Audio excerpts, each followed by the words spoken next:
ফিলিস্তিনের অবরুদ্ধ গাজা উপত্যকায় বাস্তুচ্যুতদের তাঁবুতে ফের দখলদার ইসরায়েলের হামলায় অন্তত ৪০ জনের প্রাণহানি হয়েছে, আহত হয়েছেন ৬০ জন। জিম্মি মুক্তি ও যুদ্ধ জয়ের সর্বোচ্চ চেষ্টা চালানো হচ্ছে বলে দাবি করেছেন ইসরায়েলের প্রধানমন্ত্রী বেনিয়ামিন নেতানিয়াহু। আরও দ্রুত মানবিক সহায়তা দেওয়ার জন্য দেশগুলোর প্রতি আহ্বান জানিয়েছে ইউরোপীয় ইউনিয়ন। মঙ্গলবার ভোরের আগে গাজার খান ইউনুসের আল মাওয়াসি এলাকায় নিরাপদ এলাকা বলে ঘোষিত অন্তত ২০টি তাঁবুতে হামলা চালায় ইসরায়েল। প্রাণ হারান বহু বেসামরিক ফিলিস্তিনি। এ নিয়ে গাজায় ৪০,৯৮০ ছাড়িয়ে গেল মোট মৃত্যু সংখ্যা। আহত হয়েছেন ৯৪,৮০০ শতাধিক।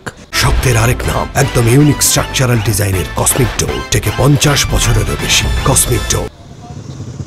সিরিয়ার বেশ কয়েকটি সামরিক স্থাপনাতেও গেল রোববার রাতে ব্যাপক হামলা চালিয়েছে ইসরায়েলি বাহিনী। সেখানেও নিহত হয়েছেন বেশ কয়েকজন, আহত হন অনেকেই। এরই মধ্যে গাজার জিম্মিদের মুক্তি এবং যুদ্ধ জয়ের জন্য যা প্রয়োজন তার সবই করছেন বলে সোমবার জানালেন ইসরায়েলের প্রধানমন্ত্রী বেনিয়ামিন নেতানিয়াহু।